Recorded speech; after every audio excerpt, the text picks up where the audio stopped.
Kaluwalhatian at kapurihan po sa ating Amang mapagpala at sa ating Panginoong Hesukristo.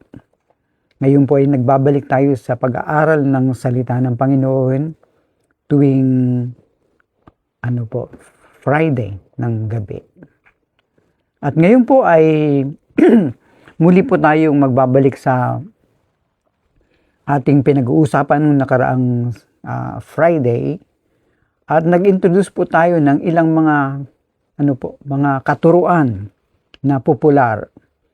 At ngayon pong gabi ay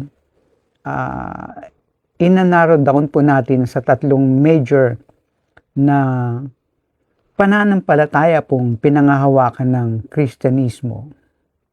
Yan po.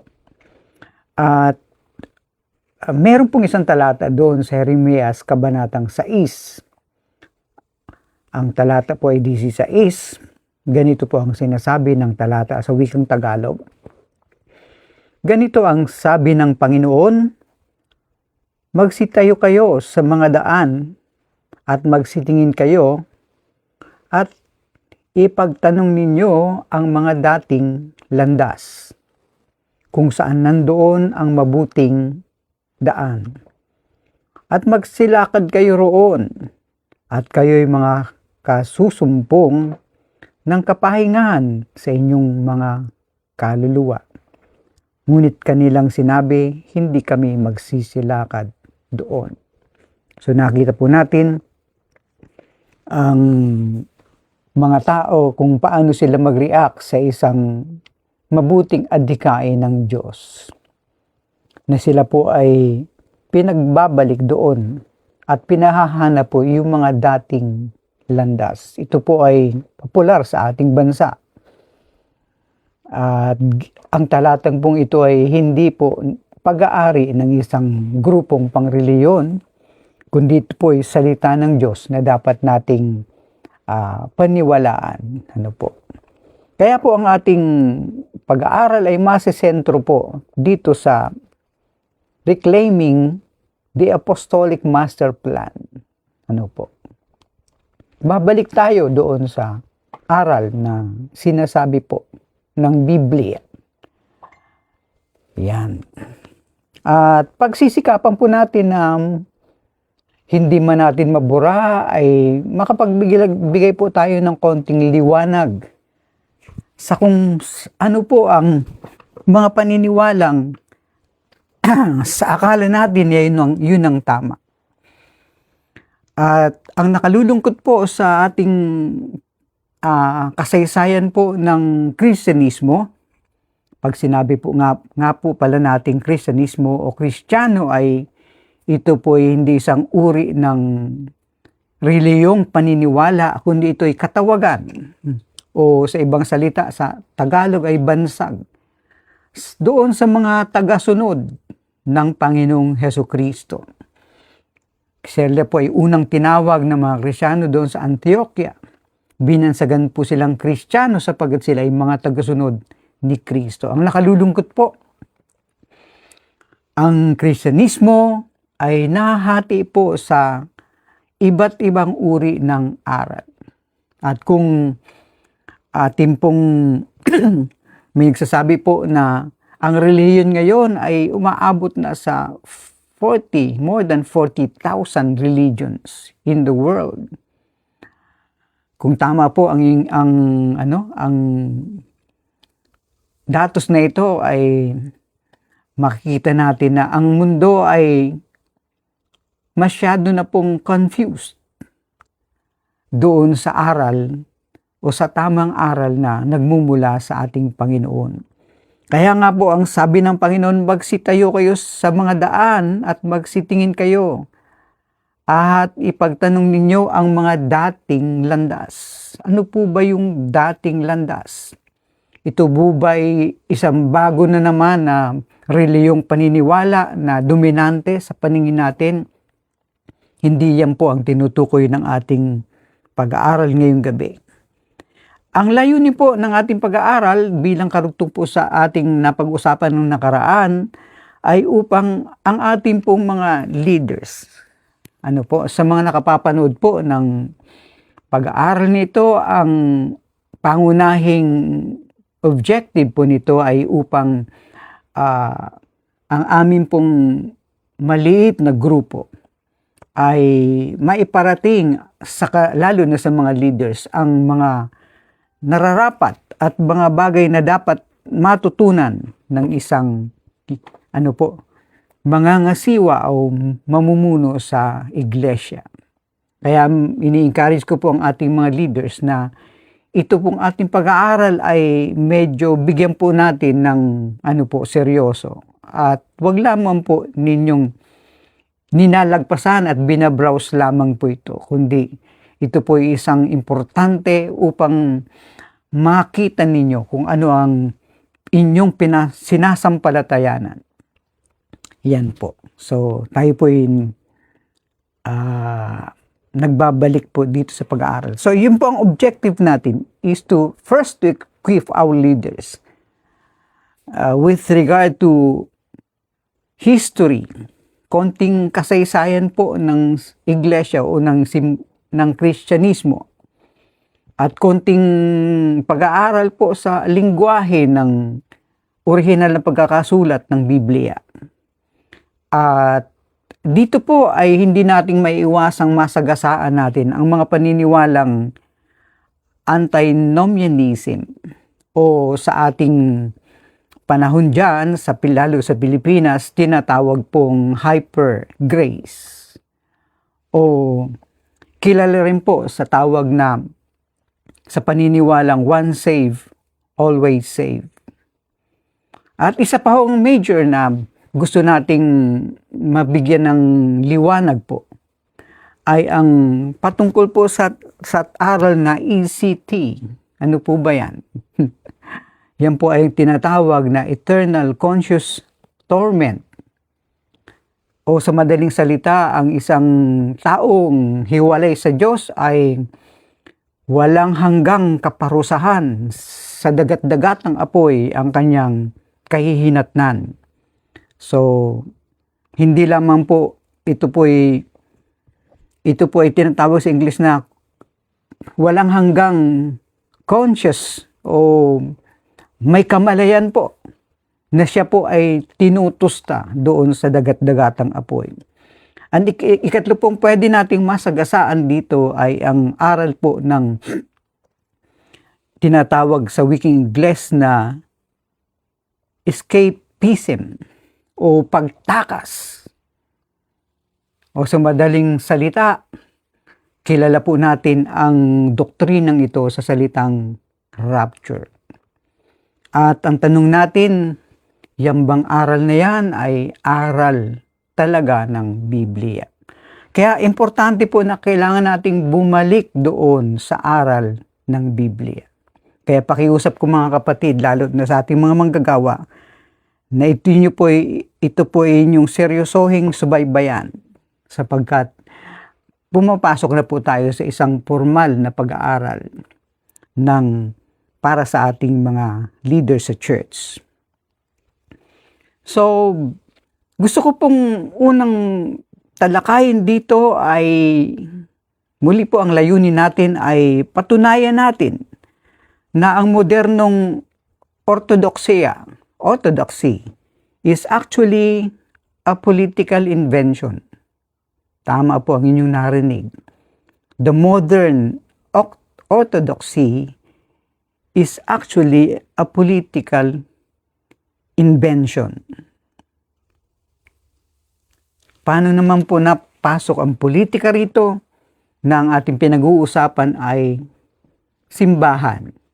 Yan nga po ang interesadong paksa na dapat nating malaman.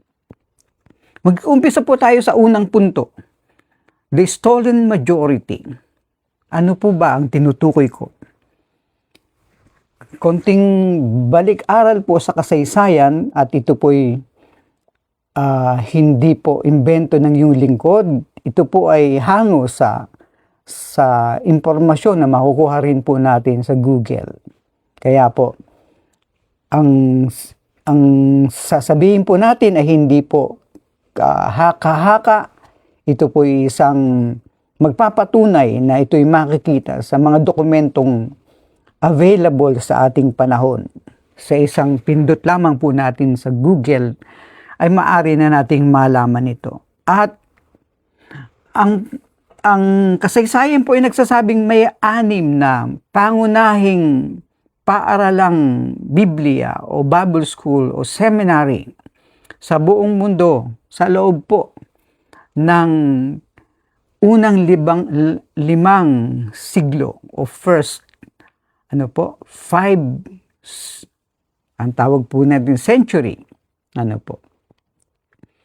So, alam po natin na ang Biblia ay natapos, ang New Testament ay natapos before the close of the first century. At importante po na babalik tayo doon sa mga tagapagturo na nagsimula po at malapit, fresh pa sa kanila ang pagkakasulat ng bagong tipan ng Biblia. Yes po, importante yon na ating mapansin na meron pong 6 major Bible colleges in the world at that time. At yung iniisip po natin na pinakamayoryang teorya at pananampalataya o doktrina sa ngayon, alam niyo po, ito ang minorya nung panahon ng unang 5 siglo o ng first 5 centuries. Kaya tinawag po natin itong ninakaw o tinabunan, winasak yung yung majority na pinananampalatayanan ng ating mga ama sa pananampalataya. Ito nga po yung 4. Ang 4 po sa 6 ay naniniwala sa tinatawag na doktrinang apokatastasis o kilala po sa ating panahon sa mga theologians na aral po na tinatawag na universalism. Kapatid, maaaring maitanong nyo, yan po ba ang inyong pinaniniwalaan? Hayaan nyo pong matapos at patuloy ang ating pag-aaral at maunawaan natin bakit napaka-importante ng tinatawag nating mayoryang Kristiyanong pananampalataya na inagawan at tuluyan na pong nakalimutan at pinaniniwalaan sa ngayon na ito na po yung minorya. At bakit nabanggit ko po kanina na merong pong politikal na ito po yung isang political na invention. Alin po? Yung aral na ECT. Ano nga po ba yung ECT? Eternal Conscious Torment. Ibig sabihin kapag ang taong masama ay namatay, tuluyan na siyang masasadlak sa dagat-dagatang apoy na walang hanggang parusa. Yan po ay isang political invention batay po sa kasaysayan, hindi po invento ng iyong lingkod. At meron pong isang sa 6 ay nagturo po ng tinatawag na annihilationism. Ano naman po yan? Ang tao kapag siya'y masama, ibubulid siya sa apoy o sa impyerno at tuluyan na siyang matutupok at mawawala na po siya o tuluyan na siyang malilimutan. Ibig sabihin, tapos na ang lahat sa kanya. Isang Bible school din po yun. Major Bible school at the first 5 century. At ito nga po yung pinakamayorya sa ngayon na ito po ay nung panahon na yun ay minorya lamang nung unang 5 siglo. Ito nga po ang ECT. At ito pong eskwelahan ito ay nagmula pa doon sa North Africa. At Latino po ang mga taong ito. At ang aral po nilang ito nga pong ECT, Eternal Conscious Torment. At mapansin natin, lahat halos ng pananampalataya, maging pananampalatayang Muslim, ay naniniwala po at lahat ng Kristyanismo, halos sa ating panahon, ito na po ang pinaniniwalaan na ang tao kapag siya ay namatay at siya ay masama, hiwalay sa Diyos, tuluyan na siyang wawasakin, tutustahin, ito torture doon sa walang hanggang kaparusahan sa impyerno. At noon nga pong 543 at hanggang 553 AD ay meron pong lumutang na isang imperyo na napakalakas. Ang imperyo pong ito ay kaalinsabay sa pamumuno ang simbahan. Na ito nga po ang mayorya na naging pananampalataya ng lahat ng mga Kristiyano. Ang iyong lingkod po ay nagising sa Pentecostal, Catholic at Baptist na pananampalataya and also evangelical. At sa ministeryo po, ang iyong lingkod ay umaabot na po ng mahigit 40 taon ng paglilingkod sa Panginoon.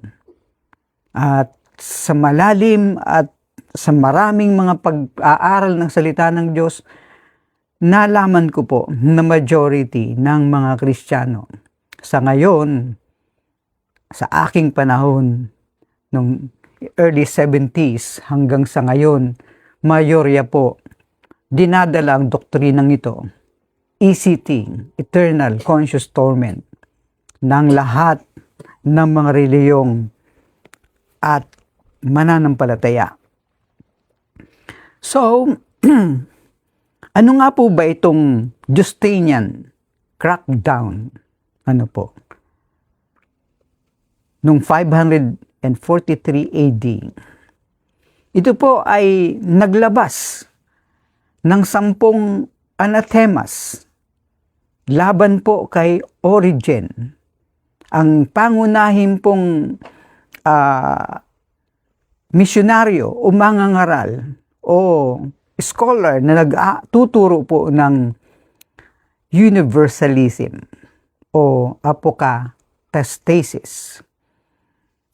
Ang ibig sabihin, ang lahat ng nilalang na tao ay may pag-asa ng kaligtasan. At nung 5 and 53 AD po, ito po ay sa isang mas malawakang pagkakaisa ay kinundin na po at nagkaroon po ng Edict of Emperor Justinian. Ang katotohanan po, si Emperor Justinian ay ginamit niya pong political power to outlaw the mercy of God. He signed an edict making it illegal to teach that punishment was temporary and or corrective. Ano po ba yun? Ang kanilang, ang kanya pong, nilalabasan ng edict. Ano po ba yun? Para sa kanya, ang edict pong itong kanyang nilagdaan ay isang illegal. Kaya po ito'y political sapagkat siya po ay emperor. Siya po ay si Emperor Justinian. It is illegal to teach that punishment was temporary or corrective. Ganito po yun. Sa kaisipang apocastasis po, ang isang taong nagkasala, lumayo sa kalooban ng Diyos, batay po sa aral ni Origen, siya po ay padadaanin sa apoy, sa tinatawag pong Lake of Fire. Ngunit ang Lake of Fire pong ito ay nagsisilbing corrective. Ano po? Hindi po isang pangwalang hanggang parusa, kundi ito po'y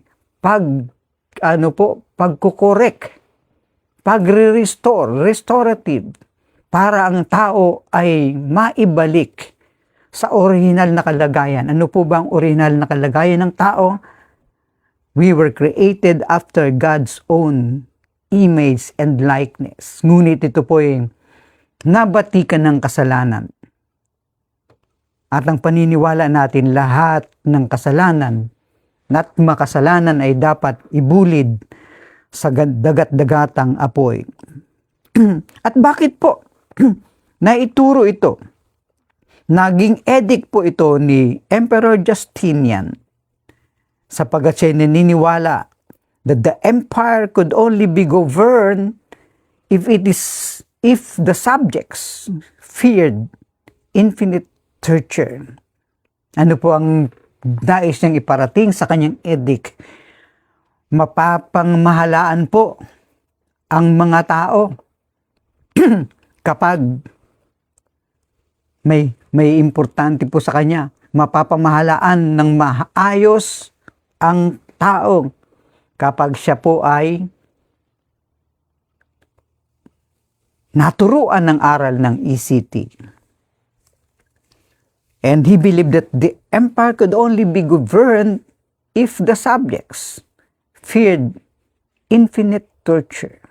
So ginamit niya po ang turong ito. Maalala po natin na merong 6 na paaralang Biblia sa buong mundo ng panahon na yon. 4 sa kanila ang nagtuturo ng universalism. Isa ang naniniwalang matotodas ka na o total annihilation, at ang isa po ay nag-aaral na ito po ay pinick up ni Justinian, eternal conscious torment.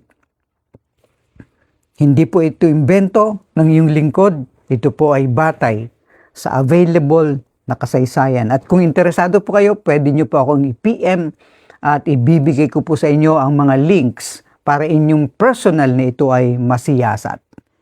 So, yun po ang dahilan kung bakit he believed that the empire could only be governed if the subjects feared infinite torture. Kaya napaka-importante po ng aral ng simbahan. Our current hell doctrine, ang natutunan po nating hell na doktrina o impyerno, was a 6th century police tactic to ensure that state-level obedience. It is to ensure state-level obedience para matiyak na sumusunod ang mamamayan ay kinakailangan gamitan ng isang pulisyang taktika. A 6th century police tactic to ensure state-level obedience. Yun po ang tunay na dahilan kung bakit nakalimutan ang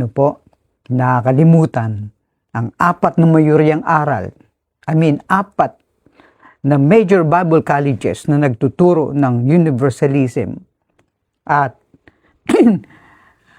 nag-major po dito sa pang-6 ang eternal conscious torment doctrine. Palibhasa, tayo po ay nag-aaral ng Biblia, kinakailangan po natin bumalik sa aral. At kinakailangan nating aralin ng Biblia hindi batay sa ating unawa na gusto nating pagkaunawa sa talata, kundi dapat ito po'y batay sa sinasabi mismo ng Biblia, ng kabanata, ng bersikulo, at ng buong aklat at ng buong Biblia. Ang prinsipyo ngayon, sabi po ng hermeneutics, the art and science of Bible interpretation, the Bible should interpret itself. So hindi po pwede na ipaliwanag ng iyong lingkod ang talata sa kanyang sariling pagkaunawa, kundi ito po'y dapat maipaliwanag batay sa prinsipyo ng pag-unawa ng mga talata batay sa kanyang konteksto. So ano po ba yung hermeneutical key? Kinakailangan po tayong bumalik doon sa tinatawag na orihinal na lingwahe. At ito pong aral ng eternal conscious torment ay naituro po ito ni Tertullian. Sino naman po si Tertullian? Para magkaroon tayo ng konting ideya kung sino siya. Siya po ang unang nagturo ng doktrina ng Trinidad, ng Holy Trinity. Si Tertullian po ay isang Bible scholar and at the same time a lawyer. Kaya alam po nila o alam niya kung paano gamitin ang Biblia at ang batas sibil. At ito po'y pinagtibay na siyang pinakapangunahing author ng ECT. Pinagtibay po ito ni Constantine of Hippo. Yan po ang konting background niya. Upang ang ating pong dito sa hermeneutical key na natin pag-usapan ay may mga salita po na napaka-importanting maunawaan ano ang kaugnayan nito sa eternal conscious torment o sa impyerno at bakit dapat maunawaan ito.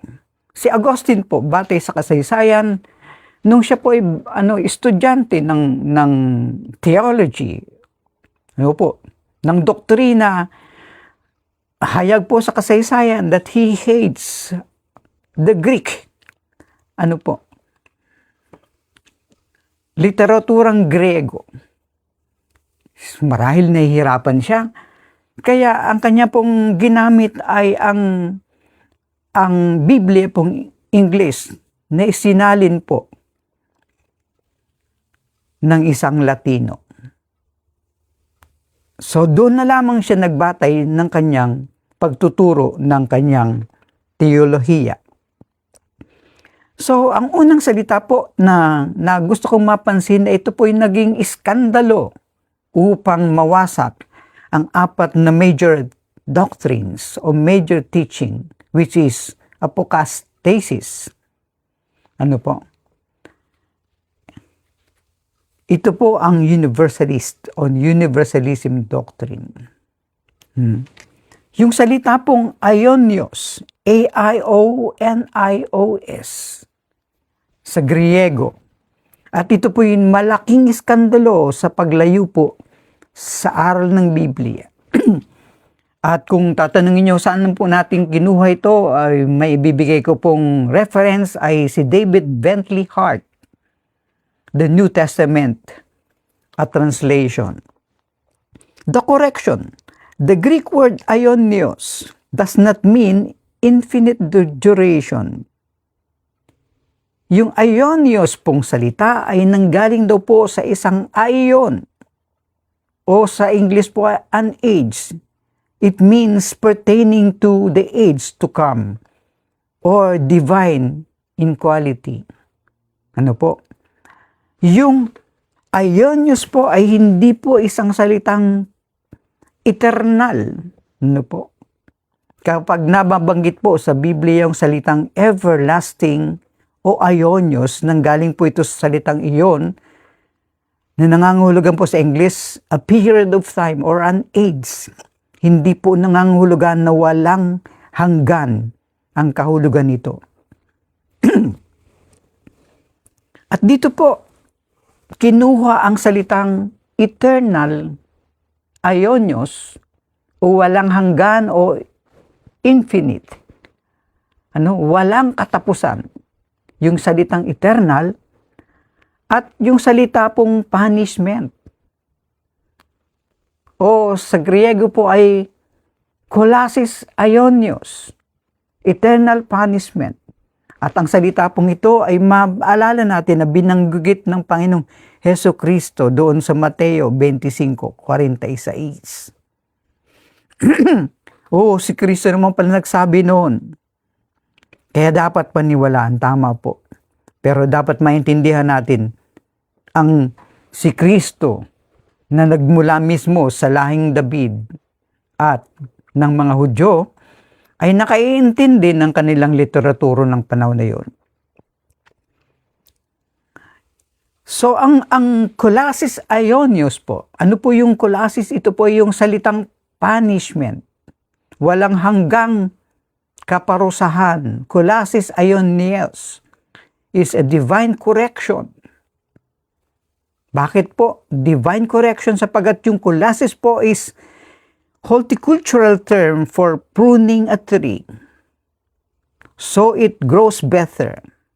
Ginagamit po yung salitang kolasis sa saayos ng halaman upang siya'y magdahon, magbunga, maging maayos ang isang puno. Kinakailangan po siyang magkaroon ng trimming o pruning.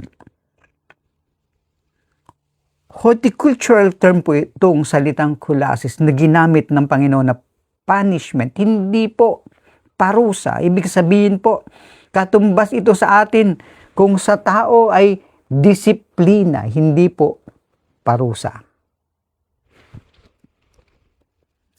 Para sa ating mga leader, gusto ko pong ang masagap po natin ay ito po ay ang apoy ng Diyos ay isa pong pagtutuwid, a pruning.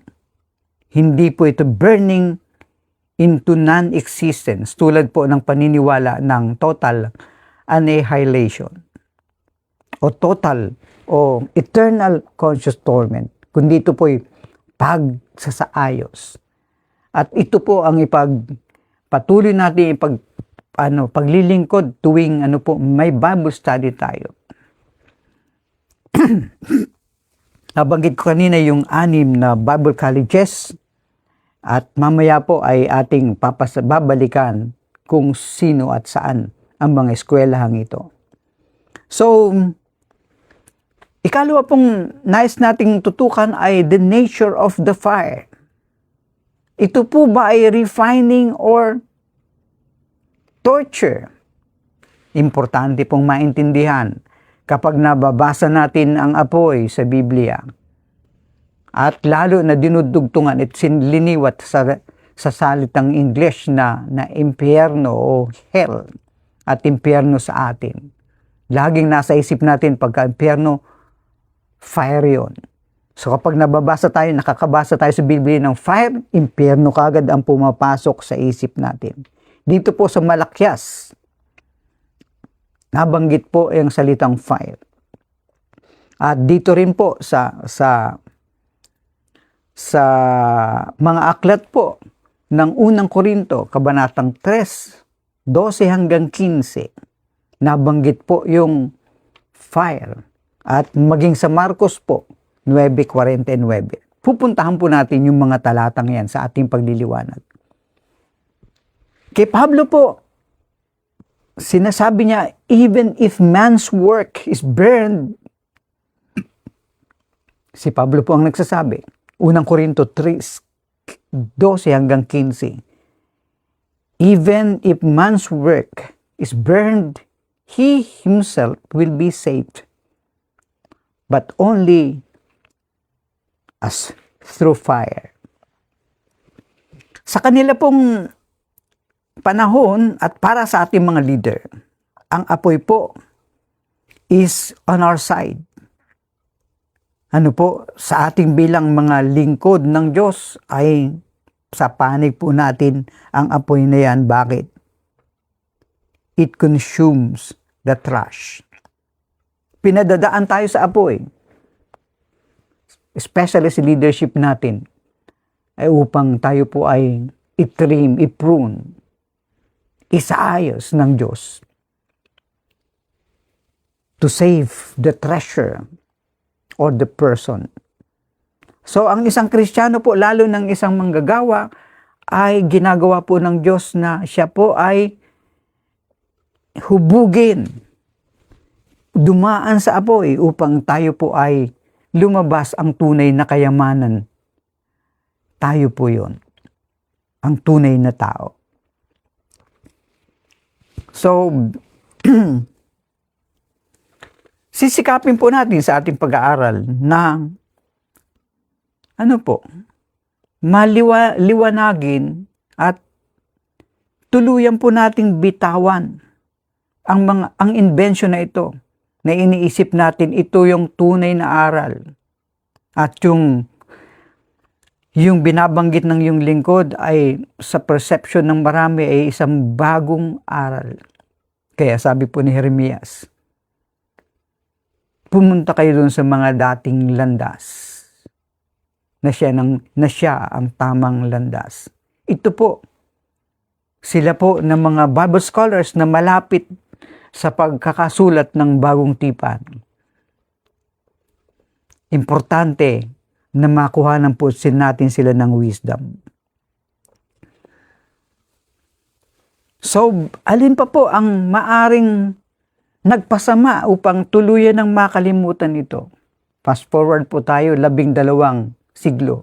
On the 12th century, meron na naman ulit pong umusbong na aral, bunga rin po ng eternal conscious torment.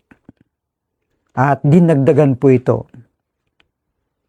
Iyon naman po ay ang aral ng purgatorio. Tama po. Nadagdagan uli ng purgatorio. Ito po ay sa sulat, sa aklat ni Jacques Le Goff, The Birth of Purgatory in the 12th Century. Purgatory was formalized to bridge the gap after the Restoration. View was lost. Nung mawala na po yung aral ng Restoration, ano po ba yung Restoration again?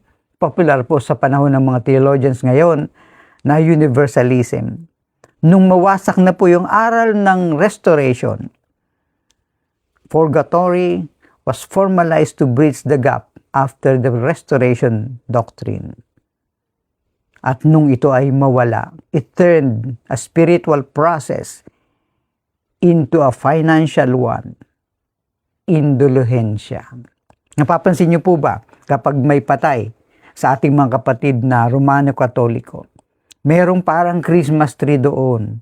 At doon yung Christmas tree yon ay may mga sipit-sipit may sipit po. Na merong mga sobrang sinisipit. Ito po ay mga perang nakasipit doon sa parang Christmas trees sa mga patay. Kung napansin niyo po yan. Ang tawag po doon, indulhensya. Ano po yun?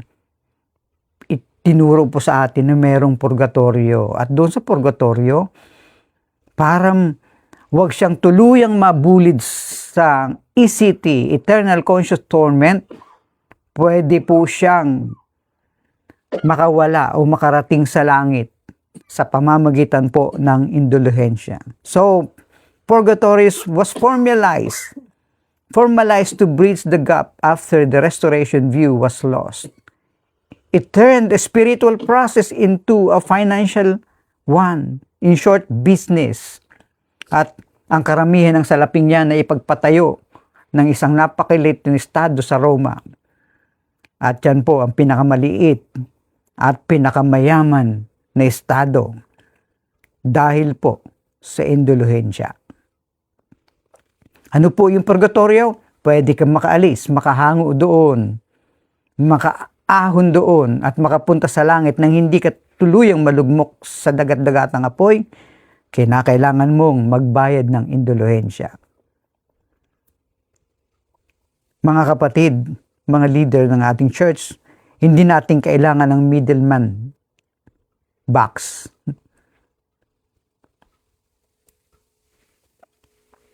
Pag tayo po ay humarap sa hukuman ni Kristo, wala pong ganun. So, marapat naman po na sa ating pag-aaral, liwanagin po natin itong mga aral na ito. So, again, aral po tayo. Meron tayong three major doctrines ng Kristiyano na tinatalakay. Una po, yun ang universalism o the salvation of all o ano pa mang tawag natin doon. O apokatastasis. Yun po ang aral na ang tao ay pwede pa ring ma-restore. Mahirap maintindihan yan. Pero kung pagtitiyagaan po natin, yan ang mayoryang aral ng mga unang Bible scholars na dinurog po ng Justinian at ng Constantine of Hippo at tuluyang nang nakalimutan, pinaltan po ng aral ng purgatorio. Ang universalism po ay hindi siya aral ng purgatorio, magkaiba po ito. Kaya kinakailangan maintindihan nyo at pagsisikapan ko pong ipaliwanag ito sa inyo. Escapism, kilala natin sa salitang rapture. Ito naman po ang lumutang noong 1830 AD at early 19th century. Ito yung pinakamalapit sa atin. Ang pagbabalik ng Panginoong Jesucristo ay sa pananaw ng doktrinang ito o kilala sa ating panahon ngayon, dispensationalism o doktrina na dispensationalist doctrine. Popular po ito sa ating mga kapatid na Baptist at maging mga Pentecostal at maging mga iba pang mga kapatid natin sa pananampalataya. Ito ang pinakapopular sa atin. Ano naman po yung dispensationalism? Ito po yung popular na pre-trib doctrine na bago magkaroon ng 7 taong dakilang kapighatian, ni-rapture na ang church. At upang siya'y makatakas sa dakilang kapighatiang ito. Yung ilan po ay naghati-hati. Ang rapture naman ay magaganap sa ikatlong kalahating taon ng 7 years Great Tribulation period o tinatawag pong mid-trib. And the other is yung post-trib, pagkatapos ng 7 taong dakilang kapighatian, saka darating yung rapture. Mga kapatid, muli pwede nating hanapin sa kasaysayan. Nagsimula lamang po ito sa isang batang babaeng may nagdidileryo. Nakanaginip siya ng panikpanaog ng mga tao sa langit. At ginawa pong simulang aral po ni Darby. At ang ginawa po ni Darby, itinuro niya ang dispensationalism doctrine.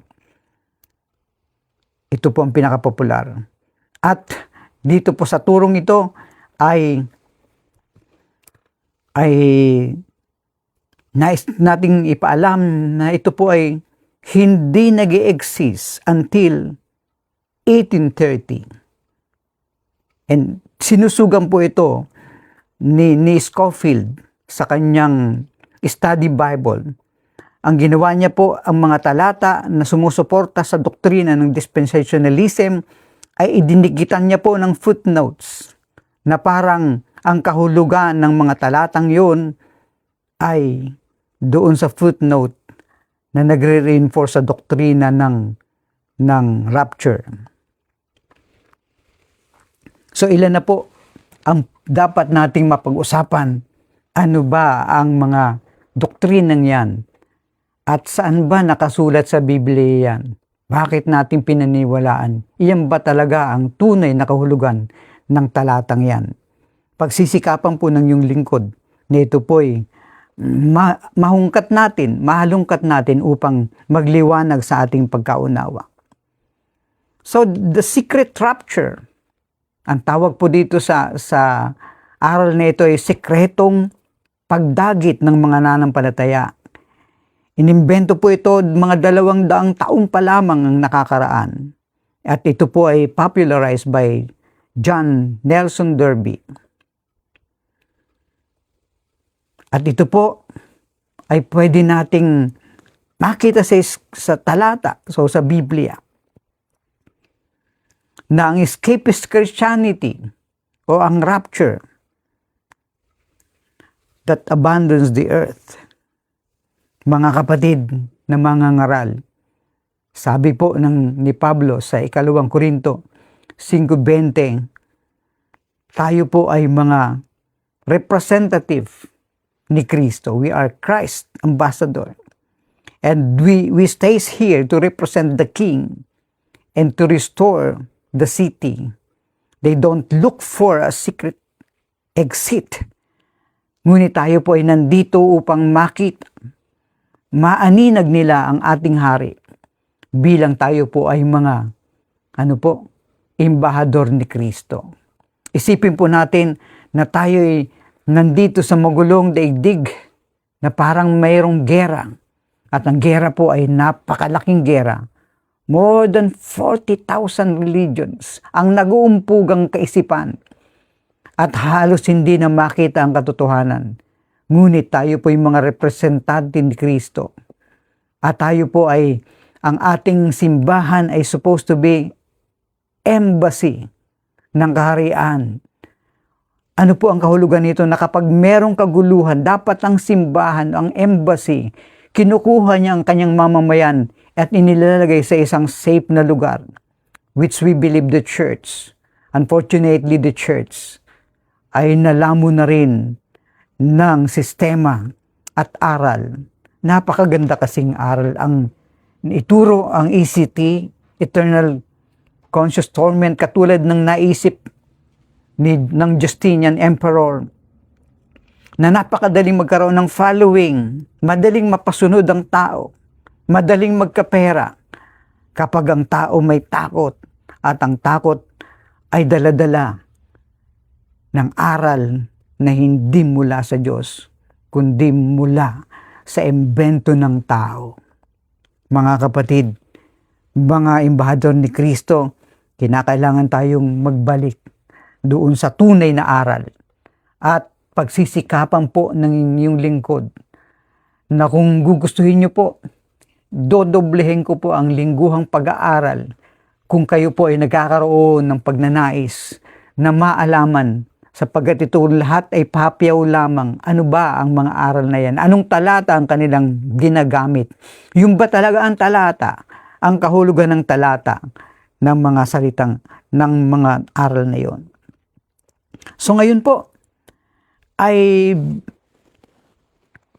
pupunta po tayo dito sa pang-apat, antinomianism. Ano po ba yan? Yan po yung once saved, always saved, hyper grace, na ang tawag ng yung lingkod ay isang cheap grace. Doon po sa Roma 6, 1 at 2, 2 Korinto 5:10, harap po tayo sa hukuman ni Kristo. Ipagsusulit po ng mananampalataya ang kanyang ginawa dito sa lupa, mabuti man at masama. Magpapatuloy ho ba tayo, sabi ni Pablo, sa paggawa ng kasalanan upang ang biyaya ay lalong sumagana? Mga kapatid, ang alam natin, ang Diyos ay tinatawag na consuming fire. God is as consuming fire. We cannot stay messy. Ang Diyos ay tinatawag pong consuming fire. Hindi pwede magpatuloy tayo sa immoralidad, sa kasalanan. If we continue to sin, we are choosing a severe mercy. Pinipili natin ang mas matinding biyaya, matinding habag in the age to come. Pwedeng maiwasan ang tinatawag po sa doktrining ito na ating pinag-uusapan, pwedeng maiwasan ang apoy ng pagdadalisay sa hinaharap kung ikaw ay tatoong na kay Kristo.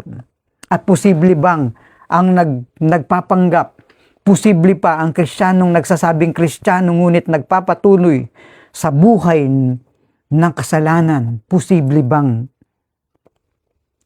muli siyang masadlak doon sa pagdadalisay na yon?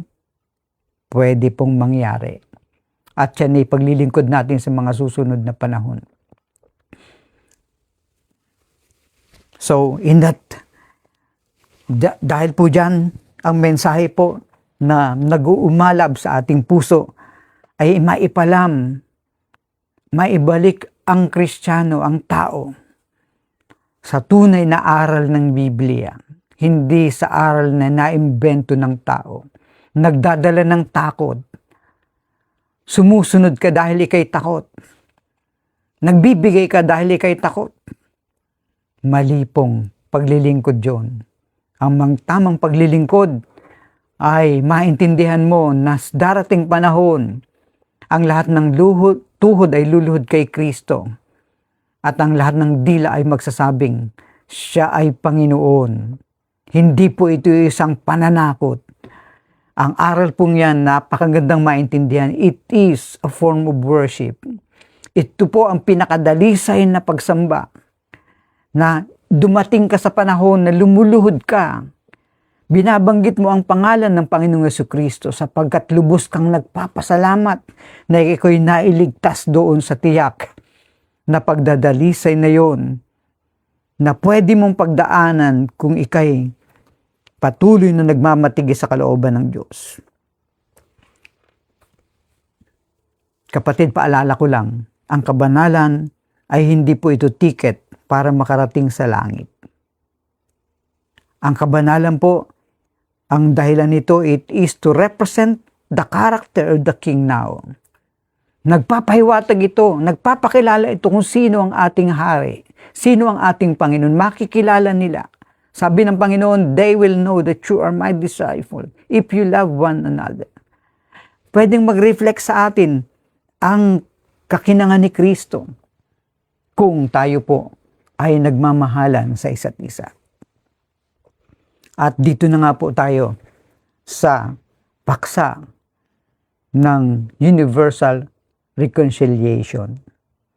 Ang 4 na major Bible colleges na nangaral tungkol dito, na winasak ng emperor ng Justinian Emperor at ni Constantino ng Hippo.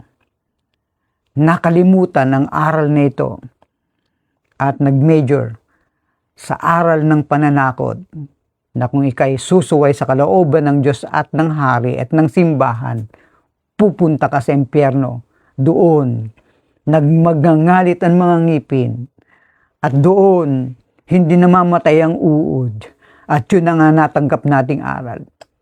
Yun ba ang kahulugan ng talatang yun, nang sabihin ng Panginoong Jesucristo? Kailangan mong malaman ang mga talatang yan. Ang sabi po doon sa mga gawa, 15, maging sa 34 hanggang 36, sa sulat ni Pablo, sa sabi ni Pedro, ang Diyos ay hindi nagtatangi ng tao. At kalooban niya, ayon sa Colossus kay Pablo, 1:20, na ang lahat ay maibalik sa Diyos for reconciliation. God has no favorites. He is reconciling all things to Himself. Hindi lamang po mga bagay, lalo na ang sangnilikha. Ang gawain po natin, mga kapatid, kung bakit tayo nag-exist as a church, ay ganito. Ang mensaheng dadalhin natin, tapos na ang gera. The war is over. Be reconciled to the Father who is already seeking you. Ang ating mensahe, ipagkakasundo natin ng tao. Hindi natin magagawa yun sa ating sarili. Ang makikipagkasundo sa tao ay si Kristo. Kaya kinakailangan ipakilala natin si Kristo. Sapagkat siya lamang po ang may kapangyarihang may ipagkasundo ang sangkatauhan sa Diyos. So, ipaglilingkod ko po sa ating mga susunod na pag-aaral ang mga talatang patungkol dyan sa sinabi natin. Ano po uli ang sabi ng aklat ng Jeremias 6:16? Ganito ang sabi ng Panginoon, magsitayo kayo sa mga daan at magsitingin kayo at ipagtanong ninyo ang mga dating landas. Sa ngayon po, nagsisikap ang iyong lingkod na magsilbing tanungan po kung ano ang mga dating landas na yan, kung saan nandoon ang mabuting daan na winasak ng politika at ng simbahan, inilayo sa tunay na aral At sabi po ng talata, magsilakad kayo roon at kayo'y makasusumpong ng kapahingahan sa inyong kaluluwa. Yan po ang paalala natin sa isa't isa. Magbibigay po ako ng konting bonus as we close. Maaring may tanong tayo. Maaring ang tanong natin, if everyone is eventually saved, kung lahat naman pala ay maliligtas, kalaunan, bakit pa tayo mag-iibanghelyo? O bakit pa tayo mamumuhay ng matuwid? Yan po ang argumento dito para sirain ang aral nito. Ang ating pong tinuturo will make mission and holiness Pontius. This is the antinomian trap. Ang tanong na ito, ang argumentong ito ay argumento ng mga antinomia. By the way, ano po bang ibig sabihin at antinomian? Ang ibig sabihin po ng anti is laban, nomia is law. Sila po ay laban sa kautusan. So sa kanila, if everyone is eventually saved, why bother to evangelize or live a holy life? Yan po ang pandaraya ng cheap grace o hyper grace. Ano po ba yung hyper grace? Ang turo pong yan, nanggaling po yan sa antinomian. Ano po ba yung antinomian? Kapag ang tao ay naging ganap na spiritual na, maski gumawa ang laman ng kasalanan, hindi na naapektuhan ng spiritual. Antinomian doctrine po yan. We don't evangelize to save people from God. Save people from God. We evangelize to reconcile them to the Father. They don't know they have. Hindi nila alam na pwede silang ma-reconcile sa Ama. Yan po ang sabi ng 2 Corintios 5:19. Ang sagot po natin dyan, if a house is on fire, you don't wait until it burns down to save the family just because they'll survive the fire.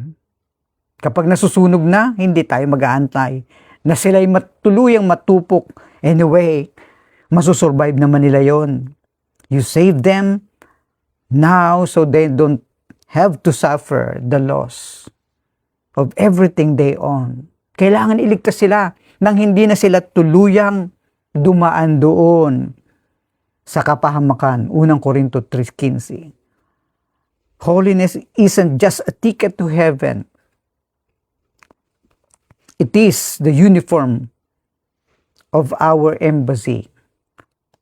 Why we live in the trust of the old world when you are a citizen of the new. Bakit ka mamumuhay sa lumang aral na yon na pwede kang maging kagawad, mamamayan ng bago? Ang sino mang na kay Kristo ay isang bago ng nilalang. Hindi ka dapat mamuhay sa sistemang yon. Maring ang argumento mo ay, but Jesus spoke more about hell than anyone else. Si Kristo ang may pinakamaraming banggit sa salitang impyerno. Kaya ang impyerno ay totoo. Mali ka dyan. Si Kristo ang pinakamarami. The box of argument. Jesus warned of eternal fire and gnashing of teeth. Sa kanilang si Kristo mismo ang nagbabala na isang araw magngangalit ka ang iyong mga ngipin doon sa walang hanggang apoy. Mga kapatid, Jesus never used the English word hell. Ito na po. Nanghinayang ako na hindi ko ito Hindi niya kailanman ginamit ang salitang hell. Ang sabi po ng box na natutunan natin, si Kristo ang pinakamaraming binanggit sa patungkol sa impyerno. Hindi po. Hindi po. He never used the English word hell. Translated mula doon sa Latin Vulgate na hindi po nakakaintindi ng Greek Bible, nag-translate sa English, translate po yung Gehenna na lake of fire o dagat-dagatang apoy. He used Gehenna. Ano po ba yung Gehenna? It is a literal valley in Jerusalem where the trash was burned to keep the city clean. Dito rin po tinatapon ang mga inialay na tao, bata doon sa Diyos na simulik. Itinatapon doon. At doon sa tapunang yon, hindi po nawawala ang apoy sapagkat patuloy silang nagtatapon ng basura doon. Kaya sabi ni Kristo, diyan sa Gehenna, ang apoy ay hindi na aapula sapagkat laging may basura. The later, ito'y naging basurahan sa labas ng bayan. Hindi po lake of fire, mga kapatid, ang binabanggit ni Kristo, Gehenna. Yan po ang sinasabi ko. Ano po ang susi para maintindihan ito? Ang Gehenna po was a symbol of refining and disposal of waste, not a symbol of eternal torment of soul. Jesus was warning the religious leaders that if they didn't change their religious system, they would be thrown into the trash heap of history. He was a restorer using the trash clearing metaphor. Ano po ba yung hindi natatapos? Na apoy doon sa Gehenna, doon sa tapunan, hanggat may mabaho, hanggat may bulok, hanggat may patay na tao, hanggat may bakterya, may apoy. At doon sa hindi naaabot ng apoy, meron po dong uod na kumakain ng mga nabubulok na mga laman. Ano po ang purpose ng apoy? Bakit hindi natatapos? Hindi nangangahulugang hindi na mawawala yung apoy. Ibig sabihin, mawawala ang apoy kung wala ng bulok. Mawawala ang apoy kung wala nang nagtatapo ng basura. Yun po ang sabi ni Kristo, never quench, hindi naaapula, sapagat patuloy na tinatapunan ng basura. Maging yung pinag-uusapan natin sa susunod, ay maintindihan natin na yung aionios, yung hindi naapula, hindi natatapos yung eternal, or hindi nangangahulugan na never ending. Kapag natapos na po yung purpose kung bakit may apoy, at ano ang pakinabang ng apoy, matatapos na rin po yun. Yun ang nangahulugan ng salitang aionios, an age or a period of time. Kapag natapos na ang silbiin ng apoy na yon, maaapula na siya. Marami tayong paliwanag, ngunit kapos na po tayo sa oras patungkol dito. Sabi po doon sa Habakkuk chapter 3 verse 6, bago tayo magtapos, nabanggit po yung salitang eternal doon, o aionios, mountain. Meron daw bundok, ngunit itong bundok na ito ay na hindi mawawala ang apoy. Kung pupuntahin yung bundok na yon, nandyan pa rin po siya. Ngayon po ay disyerto. Pero ang sabi ng Habakkuk 3:6, hindi po nawawala ang apoy doon. O eternal yung apoy. So, ano po ang silbi nito? Kapag tapos na ang gamit sa apoy, maaapulan na po ito. Yan po ang kahulugan. Unfortunately, mga kapatid, mag-iisang oras na tayo, kaya kailangan nating bitawan ito. Kung medyo mahaba po sa inyo, pwede nyo pong balik-balikan upang matapos ito. Napakarami kasi, mga kapatid, na nais kong talakayin patungkol dito. Pero wala na tayong oras. Para bigyan kayo ng glimpse, nais ko pong ipakita sa inyo ang ang buong plano ng Diyos sa Biblia. Mula sa Genesis hanggang Revelation, pwede pong makita. Kung ibig nyo pong makita yan, pilitin nyo pong i-search. Nasaan yung Hardin ng Eden? Doon sa Genesis. Ano ang meron doon sa Hardin ng Eden? Anong mga mamahaling bato ang makikita doon? At kung ba pupuntahan nyo po ang Book of Revelation, makakakita uli kayo doon ng isang lugar. At yung lugar na yun, tinatawag na bagong langit at bagong lupa. Lahat ng features na nakikita doon sa Hardin ng Eden ay makikita muli doon. At mayroong isang napaka-importante doon. Mayroong dung puno sa hardin na tinatawag na puno ng buhay. At yung puno ng buhay na yun hindi pinagagalaw. Mayroong pinagbabawal na puno na nakainin. At mayroon din puno doon na hindi dapat galawin. Ngunit makikita sa Revelation. Ano yun, mga kapatid? Siguro, tingnan natin yun upang mabuo natin ang picture. Ano talaga ang plano ng Diyos sa sangkatauhan. At kailan lalabas ang punong ito? Kailan lalabas ang hardin na ito? Kailan lalabas ang langit na ito na tinatawag? Saan lalabas ang langit na ito? Ito boy dun nakabitin bilang isa skyscraper o ang langit na ito ay galing sa taas at ibinabas dito sa lupa. Napakagandang pag-usapan, ngunit yan nga po, wala na tayong oras, mga kapatid. Magandang araw sa inyong lahat. Salamat sa inyong pagsubaybay. Salamat po sa inyong mga comment. Salamat po sa inyong mga tanong kung meron kayong katanungan. Kung ayaw nyo pong ma-publish ang inyong question dito, pwede nyo po akong i-PM personal. At sasagutin ko po ang inyong katanungan upang magliwanag. Gusto nyo i-advance ang pag-aaral nito? Gusto nyo makita? Sapagkat lahat po ng ating pinag-aaralan ay overview lamang at kailangan nating himayin ito unti-unti. Ano yung mga talata na pwede na nating liwanagan? Nagpapasakit sa ulo natin, hindi natin maintindihan dahil nalalambungan. Tama po kayo. Alam niyo po kung bakit sabi po ng 2 Korinto 4:4, ang Diyos ng sanlibutan ito ay binulag ang mga tao upang hindi makita ang liwanag ng Ebanghelyo. Mga kapatid, ito ang ating ginagawa ngayon.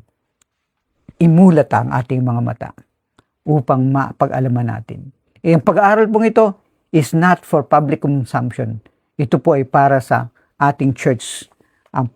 At kung kayo po ay hindi sa church na ito, pwede po kayong makinig, ngunit po, hindi namin ipinagpipilit sa inyong ito ang inyong yakapin. Ngunit kung ito'y makapagbibigay ng liwanag sa inyo, interesado kayo, handa po ang iyong lingkod na liwanagan ito para sa inyo upang ma-appreciate nyo ang tunay na paglilingkod sa Panginoon.